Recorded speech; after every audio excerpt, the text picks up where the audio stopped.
Bonjour. Chers collègues, les agriculteurs des Sables sont heureux de vous accueillir aux Atlantes pour le congrès de la FDSEA.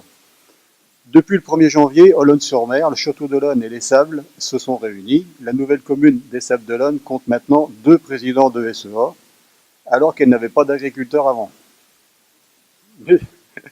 Bah oui, c'est une nouveauté. On regroupe 3 communes. Il y avait 2 communes qui avaient un peu d'agriculteurs. Donc on se retrouve avec une ville aujourd'hui des Sables qui possède nos 2 présidents d'SEA des 2 communes agricoles, et puis des agriculteurs. Donc, comme quoi tout arrive, vous voyez que l'agriculture évolue. Voilà. On prend du territoire qu'on n'avait pas avant. Monsieur Yannick Moreau a été élu maire et conserve la présidence de la communauté d'agglomération. Nous comptons sur lui pour soutenir notre Gédon, qui connaît des difficultés financières.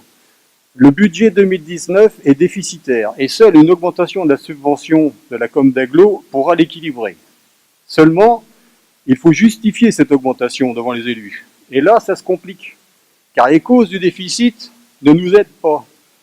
Entre autres, le manque de cotisation des agriculteurs, enfin de quelques agriculteurs qui ne payent pas la lutte contre les taupes.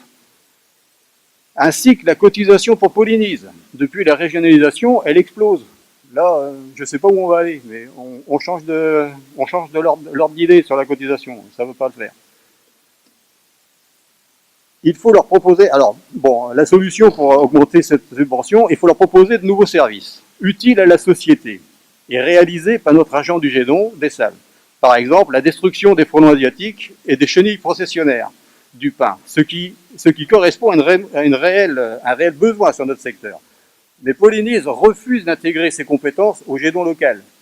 Il nous faut donc inventer une nouvelle organisation, par exemple transférer l'agent du Gédon au service technique de la com d'agglo, qui réalisera elle-même la défense contre les nuisibles sur son territoire.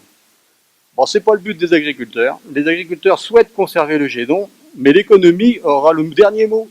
Si on ne peut pas économiquement le conserver, il faudra trouver d'autres solutions, et là, on perdra le Gédon au bénéfice de la com d'agglo qui assurera elle-même.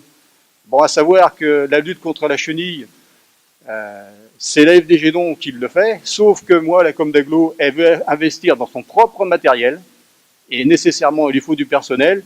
Ça tombe bien, on a un agent qui n'a pas assez de boulot, parce que nous, la zone, on n'a que 5 communes, et on n'a pas assez d'hectares pour... au début, ça allait bien, parce qu'on avait un retard, on avait beaucoup de ragondins et beaucoup de taupes à faire, ça a été. Aujourd'hui, il y a du temps qui se libère, il faut qu'on l'utilise à bon escient, pour récupérer des fonds aussi sur la structure Gédon, pour être économiquement autonome. Donc, on a la possibilité d'avoir l'agent pour faire cette lutte, mais on est bridé par Polynise. Donc là, il va falloir changer les règles, parce que sinon, ça ne va pas le faire.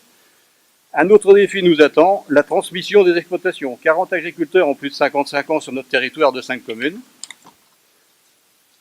Pour le moment, la course aux surfaces est toujours d'actualité, mais la reprise des sièges d'exploitation et des productions animales est beaucoup plus difficile.